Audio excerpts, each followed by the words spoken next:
Vraiment, c'est un gros wow que j'ai. C'est wow, dit Jeannot Germain, mais il n'y a pas si longtemps, c'était wesh. Le poumon vert qui nous a montré était contaminé à en pleurer. Des batteries d'auto, là, longeant le lac, donc près de la rive, là.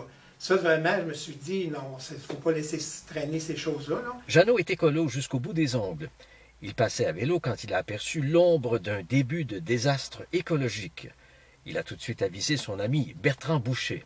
Les délinquants, les gens qui utilisent les dépotoirs sauvages, c'est un peu comme un lièvre. Le lièvre, il y en a un qui passe à un moment donné, et là, ça devient un sentier, et ça devient une trail que tout le monde prend. Les lièvres de Bertrand, ce sont les pollueurs délinquants. Il est donc parti à la chasse aux lièvres. Et pendant qu'il inventoriait les tonnes de déchets contaminants, il a organisé la plus grande corvée de l'histoire de Rouyn-Noranda. Ça a pris une grosse semaine pour le nettoyer au complet parce qu'on a mobilisé une centaine de personnes. La mobilisation, ça a réuni l'armée canadienne, des entreprises comme la fonderie, des gens qui nous ont fourni du matériel de ramassage, des véhicules. La zone sinistrée est aujourd'hui propre. Jeannot nous a amenés plus haut pour le constater.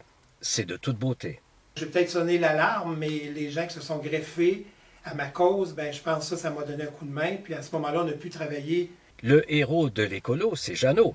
C'est lui qui a pesé sur le bon bouton. Et il a déjà proposé à son bon ami Boucher d'ériger une tour d'observation pour admirer le sol et l'horizon décontaminés.